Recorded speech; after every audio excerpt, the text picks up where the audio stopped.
Guys ಇವತ್ತು ನನ್ನ ಕಣ್ ಮುಂದೆ ಆಕ್ಸಿಡೆಂಟ್ ಆಯ್ತು. ಮೋಸ್ಟ್ ಡೇಂಜರಸ್ ಘಾಟ್ ಸೆಕ್ಷನ್ ಅಲ್ಲಿ ಇವತ್ತು ರೈಡ್ ಮಾಡಿದೆ. 4 ದಿವಸ ಆದ್ಮೇಲೆ ಮತ್ತೆ ರೈಡ್ ನ ಶುರು ಮಾಡಿದೆ. ಇವತ್ತು ಮಲೆಯಲ್ಲೇ ರೈಡ್ ಮಾಡಿದೆ. 2 ಹೈಯೆಸ್ಟ್ ಮೋಟರಬಲ್ ಪಾಸ್ ನ ಕ್ರಾಸ್ ಮಾಡ್ಕೊಂಡು ಬಂದೆ. ಏನ್ ಇಷ್ಟೊಂದು ವಾಟರ್ ಬಾಟಲ್ ಇದೆ ಅನ್ಕೊಂತ ಇದೀರಲ್ಲ, ಚಿಕ್ಕ ಕತೆ ಹೇಳ್ತೀನಿ. ನಮಸ್ತೆ ಡಾರ್ಲಿಂಗ್ಸ್, ನಾನು ನಿಮ್ಮ Naveen Leon. KGF to Ladakh solo ride ಅಲ್ಲಿ ಡೇ 17. ಈ 4 ದಿವಸ ನಾನು ಸ್ಟೇ ಮಾಡಿತ್ತು ಅವಳು ಹೋಮ್ ಸ್ಟೇ ಅಲ್ಲಿ. ಈ 4 ದಿವಸ ನನ್ನ ನೋಡ್ಕೊಂತ ಇತ್ತು ಈ ಅನ್ನ ವಂಶಿಯನ್ನೇ. ತುಂಬಾ ಅಂದ್ರೆ ತುಂಬಾ ಮಿಸ್ ಮಾಡ್ತಾ ಇದ್ದೀನಿ. KGF ನಿಂದ ಲದಾಖ್ ವರ್ಗು ಸೋಲೋವಾಗಿ ರೈಡ್ ಮಾಡ್ಕೊಂಡೆ ಬಂದೆ. ಸೊ ಮತ್ತೆ ಲದಾಖ್ ನಿಂದ KGF ವರ್ಗು ರೈಡ್ ಮಾಡ್ಕೊಂಡೆ ಬರ್ತಾ ಇದ್ದೀನಿ. ಲೇ ನಿಂದ ಇವತ್ತು ರೈಡ್ ನ ಶುರು ಮಾಡ್ತಾ ಇದ್ದೀನಿ. ಸೊ ಇವತ್ತು ಪ್ಲಾನ್ ಏನಂದ್ರೆ ಮನಾಲಿಗೆ ರೀಚ್ ಆಗ್ಬೇಕಂತ. ನಾನಿರೋ ಸ್ಪಾಟ್ ನಿಂದ ಮನಾಲಿ 430 ಕಿಲೋಮೀಟರ್ಸ್ ಇತ್ತು. ಇನ್ನು ರೈಡ್ ನ ಶುರು ಮಾಡ್ಕೊಂಡು ಹೋಗ್ತಾ ಇದ್ದೆ. ನಮ್ಮೂರು ಚಿನ್ನದ ಮಣ್ಣು ತಗೊಂಡು ಇಲ್ಲಿ ಇಟ್ಟಿದ್ದೀನಲ್ಲ ಡಾರ್ಲಿಂಗ್, ಇವಾಗ ಲಡಾಖ್ ಮಣ್ಣು ನಮ್ಮೂರ್ಗೆ ತಗೊಂಡ್ ಬರ್ತಾ ಇದ್ದೀನಿ. ಇನ್ನು ಲೇನಿಂದ ಒಂದು 110 ಕಿಲೋಮೀಟರ್ಸ್ ಬಂದಿರ್ತೀನಿ. ಗಾಯ್ಸ್ ನನ್ ಮುಂದೆನೆ ಕಾರ್ ಡ್ಯಾಶ್ ಹೊಡ್ಕೊಂಡಿತ್ತು. ಹೆಂಗೋ ಯಾರ್ಗ್ ಏನಾಗಿಲ್ಲ, ಇಲ್ಲಿದ್ರೆ ಟ್ರಾಫಿಕ್ ಆಗುತ್ತೆ ಅಂತ ಇನ್ನು ರೈಡ್ ನ ಶುರು ಮಾಡಿದೆ.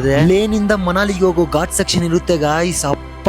ಏನ್ ಹೇಳ್ತೀರಾ, ಅಷ್ಟೊಂದು ಡೇಂಜರ್ ಘಾಟ್ ಸೆಕ್ಷನ್. ಇನ್ನು ಬರೋ ದಾರಿಯಲ್ಲಿ ಎಲ್ಲಾ ಪ್ಲೇಸ್ ನ ನೋಡ್ಕೊಂಡು ತಂಗ್ಲಾಂಗ್ಲಾ ಟಾಪ್ ಗೆ ಬಂದೆ. 17,482 ಫೀಟ್ಸ್ ಡಾರ್ಲಿಂಗ್ಸ್. ಇನ್ನು ಅಲ್ಲಿ ಸ್ವಲ್ಪ ವಿಡಿಯೋಸ್ ತಗೊಂಡು ಮತ್ತೆ ರೈಡ್ ನ ಸ್ಟಾರ್ಟ್ ಮಾಡಿದೆ. ಇನ್ನು ಮಳೆ ಸ್ಟಾರ್ಟ್ ಆಯ್ತು. ಮಲೆಯಲ್ಲೇ ರೈಡ್ ಮಾಡ್ಕೊಂಡು ಹೋದೆ. ಆನ್ ದ ವೇ ಅಲ್ಲಿ ಬರೋವಾಗ ಏನ್ ಇಷ್ಟೊಂದು ವಾಟರ್ ಬಾಟ್ಲ್ ಅನ್ಕೊಂಡೆ. ಈ ರೋಡ್ ಅಲ್ಲಿ ಬರೋರೆಲ್ಲ ಒಂದೊಂದು ವಾಟರ್ ಬಾಟ್ಲ್ ಹಾಕ್ತಾರಂತೆ. ಇಲ್ಲಿ ಏನಾಯ್ತಂದ್ರೆ ಈ ಸ್ಪಾಟ್ ಅಲ್ಲಿ ಒಂದು ಲಾರಿ ಬ್ರೇಕ್ ಡೌನ್ ಆಯ್ತಂತೆ. ಡ್ರೈವರ್ ಮತ್ತೆ ಕ್ಲೀನರ್ ಇದ್ರಂತೆ. ಕ್ಲೀನರ್ ಗೆ ಸಿಕ್ಕಾಪಟ್ಟೆ ನೀರ್ ದಾಗ ಆಗ್ತಾ ಇತ್ತಂತೆ. ಡ್ರೈವರ್ ನಾನ್ ನೀರ್ ತಗೊಂಡ್ಬರ್ತೀನಿ ಅಂತ ಹೋಗಿತ್ತಂತೆ, ಮತ್ತೆ ಬಂದೇ ಬಂದಿಲ್ಲ ಅಂತೆ. ಇನ್ನು ಆ ವ್ಯಕ್ತಿ ನೀರ್ ದಾಗನಿಂದ ತಡ್ಕೊಂಡಿಲ್ಲ, ಅಲ್ಲೇ ಸತ್ತೋಗ್ತಾರೆ. ಆ ರೋಡ್ ಅಲ್ಲಿ ಯಾರು ಬರ್ತಾರೆ ಎಲ್ಲಾರು ಒಂದೊಂದು ಬಾಟ್ಲ್ ಹಾಕ್ತಾರೆ. ನಾನು ಒಂದು ಬಾಟ್ಲ್ ಹಾಕ್ದೆ. ಆ ಕಡೆ ಹೋಗಿ ಏನಾದ್ರೂ ವಾಟರ್ ಬಾಟ್ಲ್ ಹಾಕಿಲ್ಲ ಅಂದ್ರೆ ಏನಾದ್ರೂ ಒಂದ್ ಆಗುತ್ತೆ ಅಂತೆ. ಇನ್ನು ಮಲೆಯಲ್ಲೇ ಹಂಗೆ ರೈಡ್ ಮಾಡ್ಕೊಂಡು ಹಿಮಾಚಲ್ ಪ್ರದೇಶ್ ಬಾರ್ಡರ್ ಹತ್ರ ಬಂದ್ಬಿಟ್ಟೆ. ಟೈಮ್ 6:30, ಹೆವಿ ಮಲೆ. ಇಲ್ಲೇ ಟೆಂಟ್ ಸ್ಟೇ ತಗೊಂಡೆ. ಒಂದೇ 1% ಸಿಗ್ನಲ್ ಇಲ್ಲ, ನೆಟ್ವರ್ಕ್ ಇಲ್ಲ ಈ ಒಂದು ಸ್ಪಾಟ್ ಅಲ್ಲಿ. ಸೊ ಅಷ್ಟೇ ಡಾರ್ಲಿಂಗ್ಸ್, ನೆಕ್ಸ್ಟ್ ವಿಡಿಯೋದಲ್ಲಿ ಸಿಗೋಣ.